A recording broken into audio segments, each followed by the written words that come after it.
चलिए आज से शुरू करते हैं हम लोग एक अलजेब्रा का बहुत महत्वपूर्ण चैप्टर जिसका नाम है डिटर्मिनेंट्स। ठीक है, चैप्टर का नाम है डिटर्मिनेंट्स यानी कि सारणिक, है ना। सबसे पहले हम जान लेते हैं कि सारणिक है क्या, है ना।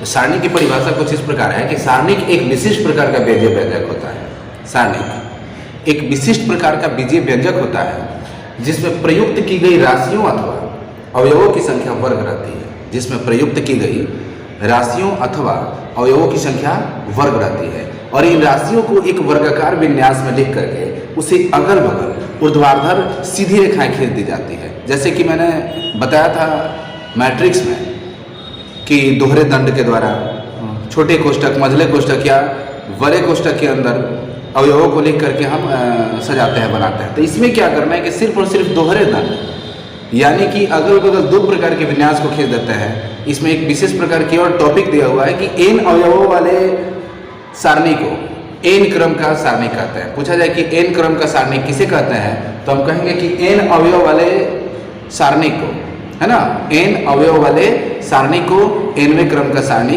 कहा जाता है। मैट्रिक्स में आपको पहले भी बताया था कि अवयवों की जो संख्या होती है ना, जैसे उसमें ऑर्डर की चर्चा किए थे हम लोग, और उस ऑर्डर में मैं बता दिया था कि m इंटू n के फॉर्म में, लेकिन यहाँ पे दोनों भी नहीं होते हैं।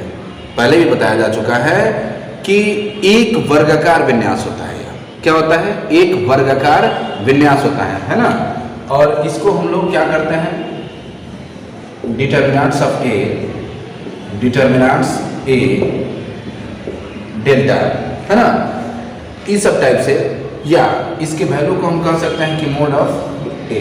तो ये मोड ना कह के यहाँ पे क्या कहेंगे कि जो वर्गाकार विन्यास दिया गया है उसके अगल बगल हमने क्या किया, ऊर्ध्वाधर रेखा खींच दिया। तो ये दो ऊर्ध्वाधर रेखाओं के बीच में क्या दिया है, ए दिया है, और इस ए को क्या कहेंगे, वैल्यू ऑफ डिटर्मिनेंट्स, यानी कि डिटर्मिनेंट्स की मान होगा, है ना। आइए उदाहरण लेते हैं। जैसे कहा जा सकता है कि ए बराबर ए बी सी और डी। यहाँ देख रहे हैं कि रो भी दो और कॉलम भी दो है, तो रो तथा कॉलम की संख्या एक दूसरे के इक्वल है, अर्थात यह वर्ग है, और वर्ग को क्या किया गया है कि दोहरे दंड के बीच में लिख दिया गया है ना। तो ये क्या बन गया, डिटर्मिनेंट्स।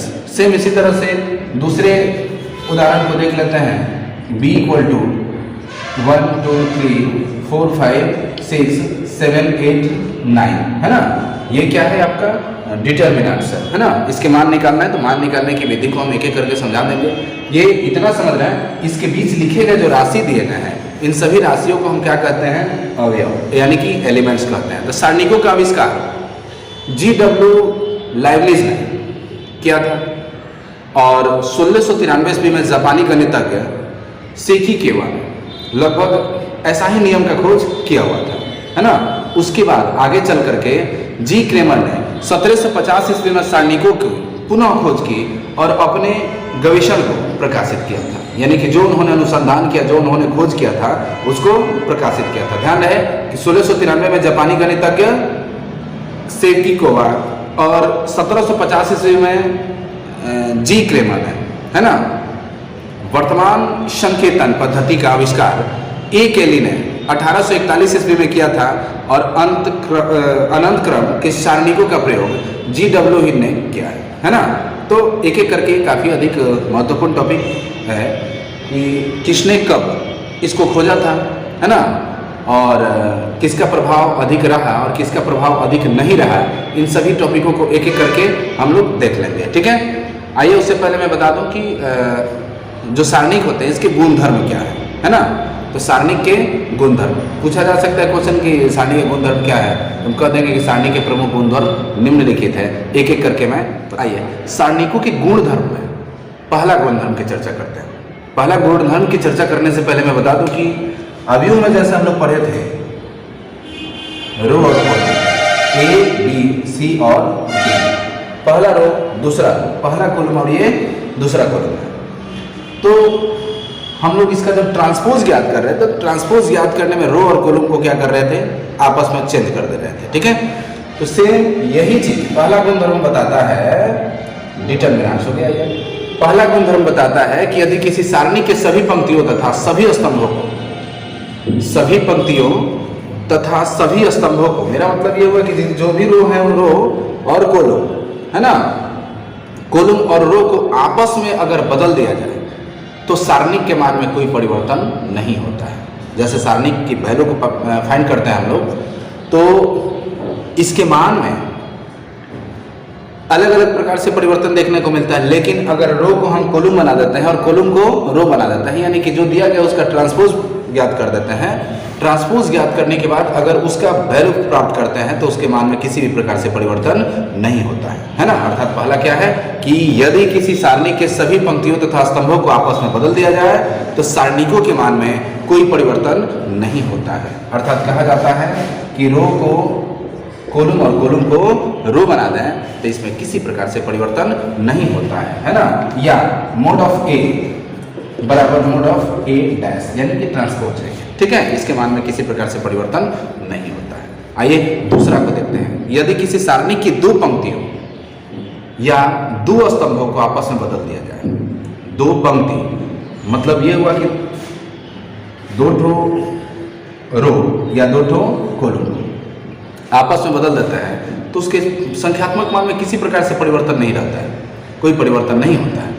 लेकिन एक छोटा सा बदलाव होता है कि इसका चिन्ह बदल जाता है। दूसरा गुण में क्या बताया गया कि यदि किसी सारणी की दो पंक्तियों या स्तंभों को आपस में बदलने पर सारणी का संख्यात्मक मान में कोई परिवर्तन नहीं रहता है, लेकिन उसके चिन्ह क्या होते हैं, बदल जाता है, ठीक है। तीसरा में देखिए, यदि किसी सारणी की दो पंक्तियों अथवा दो स्तंभों का मान एक दूसरे के समान हो जाता है, फिर से एक बार देख लेते हैं, दो पंक्तियों तथा दो स्तंभों का मान एक दूसरे के समान हो जाता है तो सारणी का मान क्या हो जाता है, शून्य हो जाता है। मतलब ये हुआ कि दो रो तथा दो कॉलम को अगर हम इक्वल कर देते हैं तो सारणी का वैल्यू क्या हो जाता है, 0 हो जाता है ना। उसका जब मोड फाइंड करेंगे तो मोड फाइंड करने के बाद क्या हो जाएगा, वो 0 हो जाएगा, ठीक है। जैसे कहा जा सकता है कि ए बराबर एक डिटर्मिनेंट से 1 2 3 और 3 5 एंड 6।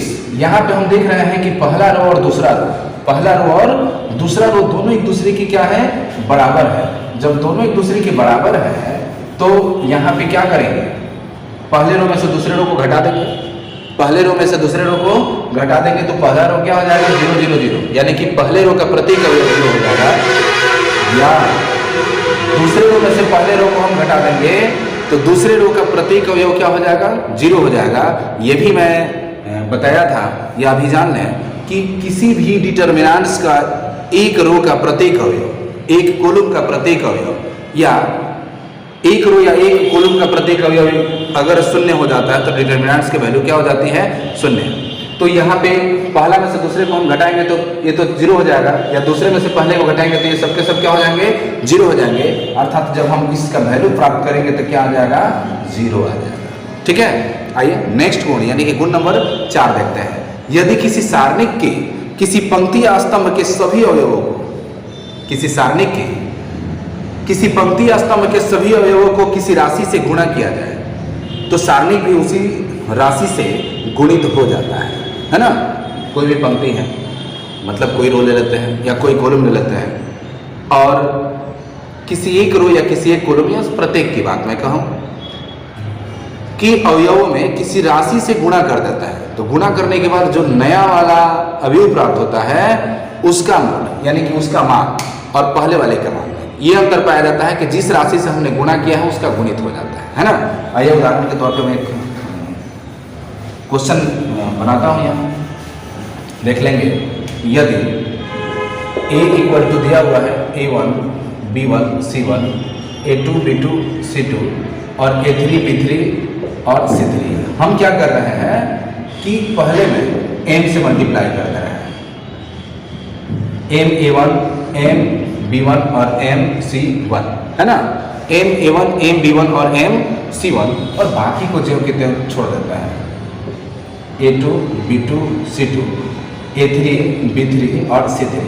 हम देख रहे हैं कि जिस राशि से मल्टीप्लाई हमने किया उसको कॉमन ले सकते हैं तो दोनों एक दूसरे के क्या हुआ, बराबर ही आया। लेकिन इसमें और इसमें क्या अंतर आया कि एक राशि से ये गुणित हो गया। अर्थात कहा जाता है कि यदि किसी सारणिक के किसी एक पंक्ति या एक स्तंभ के सभी अवयवों को किसी राशि से गुणा किया जाए तो सारणिक भी उसी राशि से गुणित हो जाता है। पांचवा गुण में मैं ये मान लेता हूँ कि कोई भी सारणिक दिया गया है तो उस सारणी के कोई एक रो या कोई एक कॉलम का प्रत्येक अवयव शून्य हो जाता है तो उस सारणी का वैल्यू भी क्या हो जाता है, शून्य हो जाता है। जैसे मैं बता दूं कि a इक्वल टू 1 2 3 0 0 0 एंड 4 5 6 है ना। हमने क्या देखा कि यहाँ R2 के प्रत्येक अवयव 0 है, अर्थात मोड ऑफ a की वैल्यू क्या हो जाएगा, 0 हो जाएगा। कॉलम में भी देख लेते हैं कि कोई अगर एक कॉलम का प्रत्येक अवयव 0 हो जाता है तो मोड का वैल्यू क्या हो जाएगा, यानी कि सारणी के का मान क्या हो जाएगा, शून्य हो जाएगा। ठीक है, आइए देखते हैं गुण नंबर 6। दिया है कि यदि किसी सारणिकों की दो स्तंभ या पंक्तियों को दो स्तंभ या दो पंक्तियों के अवयव एक निश्चित अनुपात में हो तो सारणिक का मान क्या हो जाता है, शून्य हो जाता है। दो स्तंभ या पंक्तियों का मान निश्चित अनुपात में दिए गए हैं तो सारणिक का मान क्या हो जाता है, शून्य। आइए छठे गुण को देखते हैं। दिया है कि यदि किसी सारणिकों के स्तंभ या पंक्तियों का अवयव यदि किसी सारणी के दो स्तंभ या पंक्तियों का अवयव एक निश्चित अनुपात में हो, एक निश्चित अनुपात में हो तो सारणिकों का मान शून्य होता है। आइए देख लेते हैं उदाहरण के तौर पे ये कैसे है ना। जैसे मान लेते हैं कि a बराबर ma1 na1 है ना, ma2 na2 na3 है ना। यहाँ पे हो जाएगा 1 चाहे a2 a3 a4 है ना, कुछ भी लिख देंगे, कुछ भी लिख देंगे क्योंकि हम लोगों को निश्चित अनुपात की चर्चा करनी है। अब देखते हैं यहाँ पहले कॉलम से m कॉमन हो जा रहा है और दूसरे कॉलम से n कॉमन हो जा रहा है तो यहाँ पे क्या बचा, a1 a2 और a3। यहाँ पे क्या बचा, a1 a2 और a3 और यहाँ क्या बचा, a2 a3 और a4 है ना। ये क्या बचा, a2 a3 और a4 बचा। ठीक है, अब यहाँ पे देख रहे हैं कि पहला कॉलम का प्रत्येक अवयव, पहला कॉलम का प्रत्येक अवयव और दूसरे कॉलम का प्रत्येक अवयव एक दूसरे के समान है। पहला कॉलम और दूसरे कॉलम का प्रत्येक अवयव एक दूसरे का क्या है, समान है। अर्थात पहले कॉलम में से दूसरे कॉलम को जब हम घटा देते हैं तो पहला कॉलम का प्रत्येक अवयव शून्य हो जाएगा, या दूसरे कॉलम में से पहले कॉलम को घटा देते हैं तो दूसरे कॉलम का प्रत्येक अवयव क्या हो जाएगा, शून्य हो जाएगा। अर्थात कहा जा सकता है कि जब यह निश्चित अनुपात में है तो इसका वैल्यू क्या हो जाएगा, 0 हो जाएगा है ना। अभी हम लोग कुछ देर पहले भी देखे थे कि किसी डिटर्मिनेंट्स के एक रो या एक कॉलम का प्रत्येक अवयव 0 हो जाता है तो उसका वैल्यू क्या होता है, 0। या दो रो या दो कॉलम आपस में अगर समान हो जाए तो उसका वैल्यू क्या हो जाता है, 0। तो ऐसे भी देख रहे हैं कि यह इसके समान है या 0 करना है तो पहला में से दूसरा या दूसरे में से पहले को घटा लेता है। तो घटा लेने के बाद जो मान आता है वह क्या आएगा, 0 आएगा, अर्थात डिटर्मिनेंट्स a का मान 0 हो जाएगा। फिर से देख लेते हैं कि यदि किसी सारणी के दो स्तंभ या दो पंक्ति मतलब दो रो या दो कॉलम के पंक्तियों का अवयव एक निश्चित अनुपात में हो तो सारणिकों का मान क्या हो जाता है, शून्य हो जाता है। ठीक है, आइए देखते हैं नेक्स्ट गुण नंबर 7 है ना। यदि किसी सारणी के किसी भी पंक्ति या स्तंभ का प्रत्येक अवयव, किसी भी सारणी या पंक्ति का प्रत्येक अवयव दो या दो से अधिक राशियों का योग हो, दो या दो से अधिक राशियों का योग हो तो वह सारणी के दो या दो से अधिक सारणिकों के योग के रूप में व्यक्त किया जा सकता है ना। उस सारणी को क्या कर सकते हैं, दो या दो से अधिक सारणिकों के रूप में व्यक्त कर सकते हैं। आइए हम एक एग्जाम्पल लेते हैं। दिया हुआ है a plus x, b plus x and c plus x. ठीक है, b c a और क्या दिया है, c a b है ना। अब हम देख रहे हैं कि इसका जो पहला कॉलम है यह दो अवयवों का योग के रूप में है। तो योग के रूप में तो हमने क्या बताया नियम में कि जब योग के रूप में हो तो वह सारणिक दो या दो से अधिक सारणिकों के योग के रूप में व्यक्त किया जा सकता है। तो इसको हम व्यक्त कर सकते हैं। a इक्वल टू क्या हो जाएगा कि a b c, फिर ये हो जाएगा b c a c a b plus, यहाँ प्लस है तो हमने क्या दिया, प्लस दे दिया। अगर ये माइनस होता तो क्या करते हैं, यहाँ माइनस दे देते हैं है ना।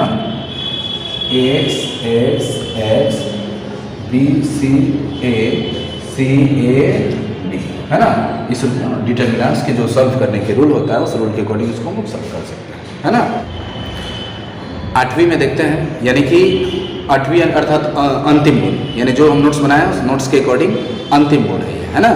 यदि किसी सारणिक की किसी पंक्ति अथवा स्तंभ के सभी अवयवों को, किसी पंक्ति अथवा स्तंभ के सभी अवयवों को किसी निश्चित राशि से गुणा करके किसी अन्य पंक्ति अथवा स्तंभ के संगत अवयवों में जोड़ अथवा घटा दिया जाए, जोड़ अथवा घटा दिया जाए तो सारणिक का मान नहीं बदलता है। फिर से देख लेते हैं कि यदि किसी सारणिक की किसी पंक्ति अथवा स्तंभ के सभी अवयवों को किसी निश्चित राशि से गुणा करके किसी अन्य पंक्ति अथवा स्तंभ में, यानी दूसरे रो या कॉलम में जोड़ या घटा देने पर उसका मान नहीं बदलता।